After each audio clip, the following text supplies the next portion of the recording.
Édouard Tétrault nous a rejoint. Bonsoir Édouard. Bonsoir Laurence. Alors une contre-proposition dans le JDD News qui va peut-être pas tomber au bon moment puisqu'on parle beaucoup des forces de l'ordre et donc on a besoin de plus de policiers. Mais vous proposez de geler toutes les embauches dans la fonction publique. À l'exception des policiers, des gendarmes et évidemment de nos forces de secours dont malheureusement on vient de voir que nous avons particulièrement besoin.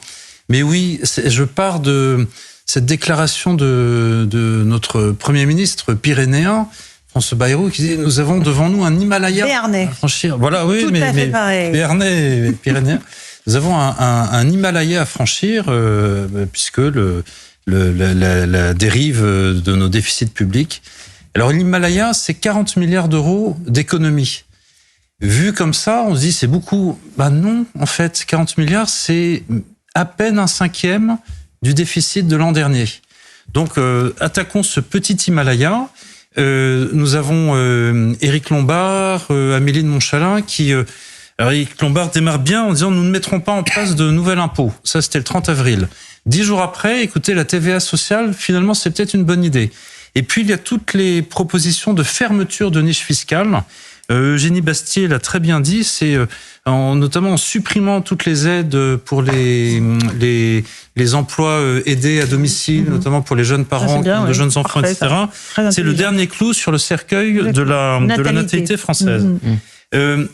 Alors, il y a un angle mort, on va prendre des chiffres un peu simples.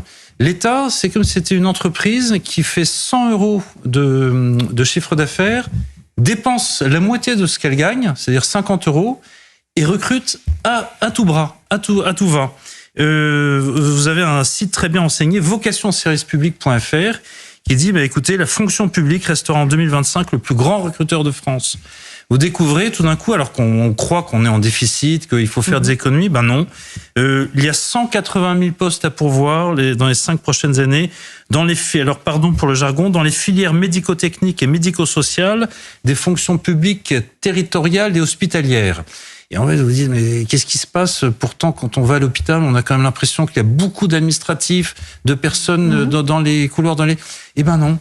Vous avez un État qui décide de continuer de recruter à tour de bras. Je ne vais pas vous donner le détail ici, mais si on prend quelques chiffres, en gros, tous les ans, bon an, mal an, l'État recrute 60-70 000 personnes.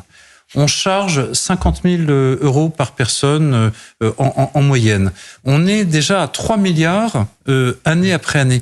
Mais sauf que quand vous recrutez un fonctionnaire, c'est 40 années devant, plus la retraite. Donc, si on gèle tout de suite les embauches, on est sur des économies. Une seule promotion qu'on économise, c'est 300 milliards d'euros que l'on économise. Alors, vous allez me dire, mais c'est horrible. Oui, mais quand il n'y a pas de contraintes, quand vous n'avez pas de contraintes, quand vous dites toujours, il y aura toujours des euros, des salariés à ajouter, vous ne faites pas d'efforts. Vous n'êtes pas créatif, vous n'avez pas d'idée, vous ne changez pas votre organisation, vos process. Il est où l'aggiornamento de l'État et des administrations françaises avec le déploiement du numérique? On l'a vu marginalement. Et si des pays comme le Canada en particulier, l'Espagne, l'Italie, ils sont arrivés, pourquoi pas nous? Donc on gèle tout, on gèle tout pas ad vitam, jusqu'à ce qu'on retrouve un budget à l'équilibre.